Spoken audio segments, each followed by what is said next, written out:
AP Dhillon, शुभ, Diljit Dosanjh, big bird और ये list बहुत लंबी है। ये कुछ ऐसे पंजाबी आर्टिस्ट हैं जिनके ऊपर खालिस्तान को खुलेआम या फिर इनडायरेक्टली सपोर्ट करने के एलिगेशंस लगाए गए हैं। निकिता ठाकुर कुछ महीने पहले अपने YouTube चैनल पे एक वीडियो अपलोड करती है जिसका टाइटल था why do Punjabi singers support Khalistan. और अपने इस वीडियो में इन्होंने बहुत सारी चीजें रिवील करी, एक्सपोज करी अबाउट पंजाबी सिंगर्स। ऐसे पंजाबी ट्रैक्स जिनको हम क्लब में सुनते हैं, गाड़ियों में सुनते हैं, दोस्तों के साथ सुनते हैं, हमें पता भी नहीं है कि ये ट्रैक खालिस्तानी सेपरेटिज्म प्रमोट कर रहे हैं। फॉर एग्जाम्पल इंदरपाल मोगा का ट्रैक डाकू जो कि करंटली यूट्यूब पे 222 मिलियन व्यूज पे है। इंडिया में इस ट्रैक को अभी तक बहुत ज्यादा पसंद किया गया है, बट इस ट्रैक में जो लिरिक्स यूज हुआ है वो एग्जैक्ट वर्ड है खालिस्तानी सेपरेटिस्ट जनरल सिंह भिंदरवाले के। मैं डाकू एक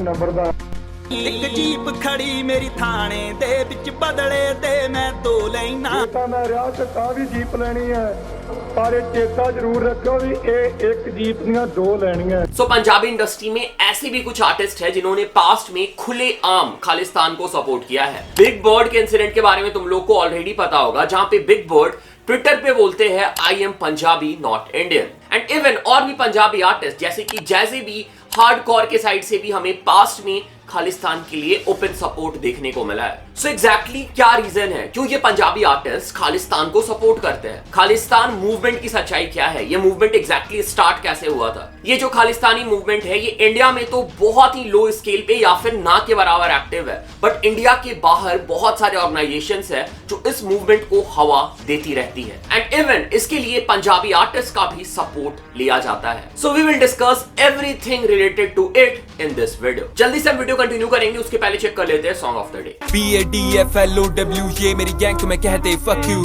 स्मोक अप चिल कर लफड़ा क्यों ना खेल बेटे क्यों नफरत दूं, सीना चिल मेरा तू मैं फील करा हूं मैं मगन तुम्हें शक क्यों, चलेंगे बाजी और करेंगे राजी मैं धुन में संगीत की भंडू अपरिचित कभी जानता नहीं कोई। सो आर्टिस्ट है बैड फ्लो और गाने का नाम है अपरिचित। भाई लोगों के साइड से हमें एक ड्रिल ट्रैक देखने को मिला है, बढ़िया काम है। ओवरऑल ट्रैक मुझे बहुत सही लगा। गाने का लिंक मैंने डाल दिया डिस्क्रिप्शन में, एक बार जाके चेक कर लेना। जो भी फीडबैक है जाके तुम भाई लोग को दे सकते हो और कमेंट में जाके ढेर सारा प्यार दे सकते हो। Link in description, do check it out.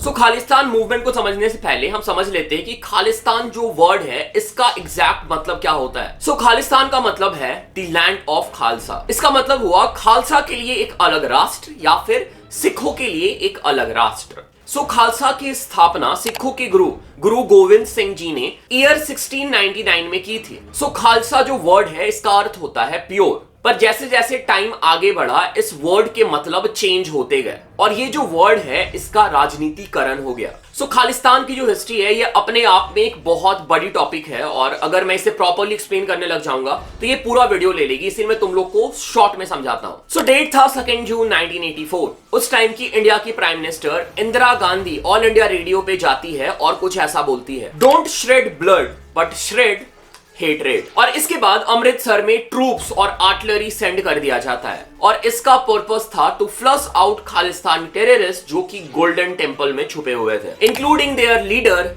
General Singh Bhindranwale. इसके बाद अगले 72 घंटे तक एक ऑपरेशन कंटिन्यू होता है। More than 400 lives where lost in this and this was operation blue star, जो कि एक बहुत ही बड़ा मिस कैलकुलेशन था।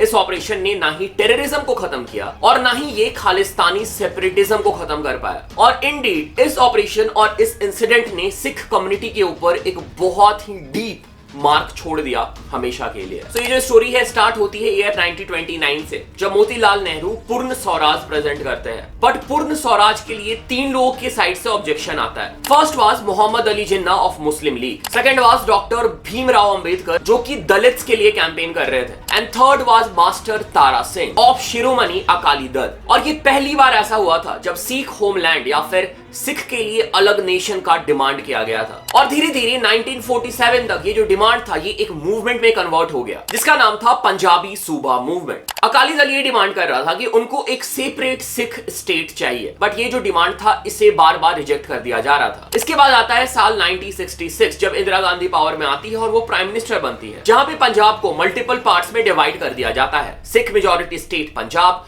हिंदी मेजॉरिटी स्टेट हरियाणा और इन दोनों स्टेट का म्यूचुअल कैपिटल डिक्लेयर कर दिया जाता है चंडीगढ़ को, और कुछ हिली रीजन को हिमाचल प्रदेश के साथ भी मर्ज कर दिया जाता है। इंडियन गवर्नमेंट को लगा इस पार्टीशन से जो पंजाब का प्रॉब्लम है या फिर खालिस्तान या फिर सिखिस्तान का प्रॉब्लम है ये सॉल्व हो जाएगा, बट इसके बाद भी लोग खुश नहीं थे। इसके बाद 1973 में सिख्स ने पंजाब स्टेट के लिए ऑटोनॉमी की डिमांड की बाय आनंदपुर साहिब रिजोल्यूशन, जहां पे सिख ने अपने खुद के कॉन्स्टिट्यूशन बनाने की डिमांड की। और इसके बाद साल आता है 1980, जहां पे इस रिजोल्यूशन को और भी ज्यादा सपोर्ट मिलता है और एंट्री होती है जनरल सिंह भिंद्रावाले की, एक सिख स्कॉलर जो कि बाद में एक मिलिटेंट बन जाते हैं। धीरे धीरे भिंद्रावाले एक ऐसे कल्ट फिगर और एक ऐसे टेररिस्ट बन गए जो कोई रूल फॉलो नहीं करते थे। ही डिड मल्टीपल मर्डर्स और खुद को बचाने के लिए अपना कैंप गोल्डन टेंपल के अंदर ही बना लिया। 2 साल तक ये इंसिडेंट कंटिन्यू हुआ। गवर्नमेंट ऑफ इंडिया के साइड से कोई भी एक्ट हमें देखने को नहीं मिला, बट फाइनली 1984 में हमें ऑपरेशन ब्लू स्टार देखने को मिलता है, जहां पे इंडियन आर्मी के 82 सोल्जर्स की डेथ होती है, 249 सोल्जर्स गॉट इंजर्ड और इंडियन आर्मी 493 मिलिटेंट को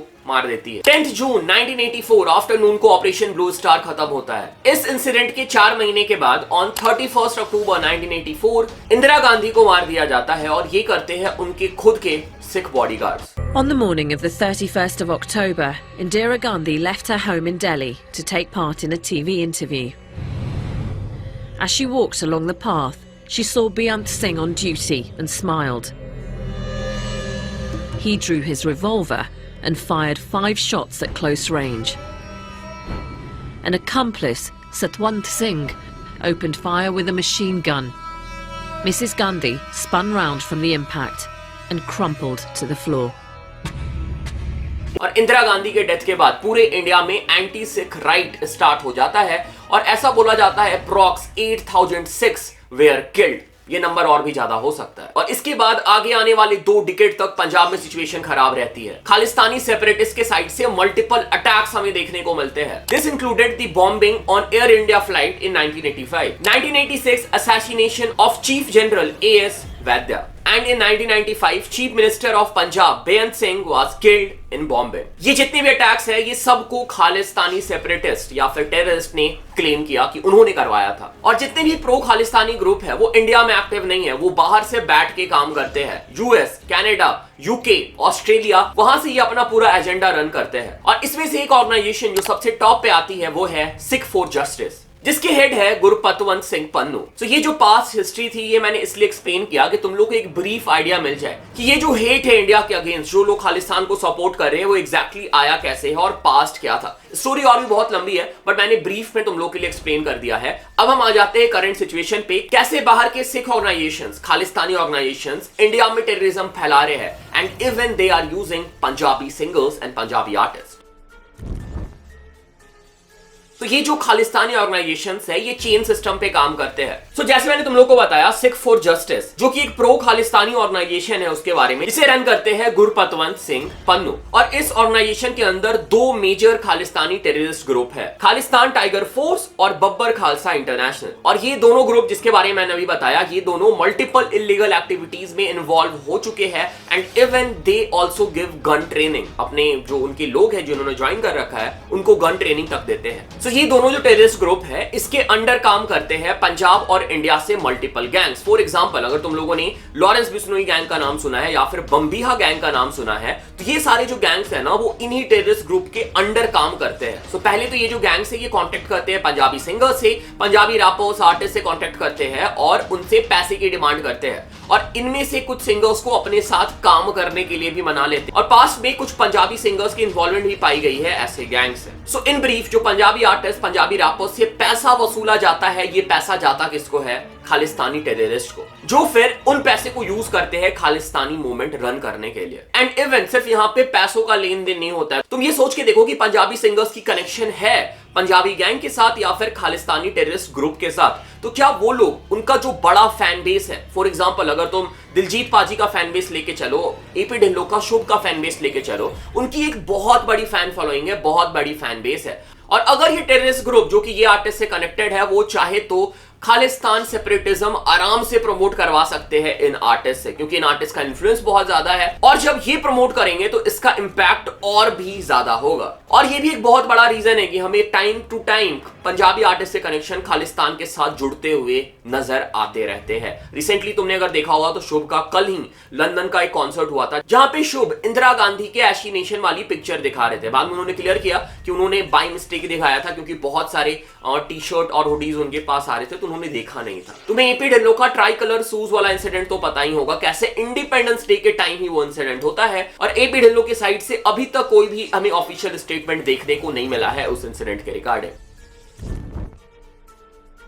सो अकॉर्डिंग टू मी जो खालिस्तान मूवमेंट है ना, वो इंडिया में बहुत ही कम एक्टिव है या फिर बहुत ही लो स्केल ग्राउंड लेवल पे है। और जो भी इंडियन सिख है, जहां तक मैं जानता हूं, जहां तक मैंने ऑब्जर्व किया है, इंडियन सिख के अंदर ये जो सेपरेटिज्म वाला आइडिया है या फिर सेपरेटिस्ट नेचर है वो बहुत कम एग्जिस्ट करता है। ये मोस्टली उन लोगों के साथ है जो इंडिया के बाहर रहते हैं। मैं कम्युनिटी में बहुत एक्टिव हूँ, मैं कम्युनिटी में सेवा भी बहुत करता हूँ, लोग भी मेरे पास बहुत आते हैं। सो ग्रास रूट्स लेवल पे बहुत सालों से मैंने कोई ऐसी मूवमेंट की एनर्जी को एक्सपीरियंस नहीं किया, लेकिन टाइम के बाद मीडिया में बहुत शोर होता है, क्योंकि कहीं ना कहीं किसी ने कोई बैनर दिखाया होता है।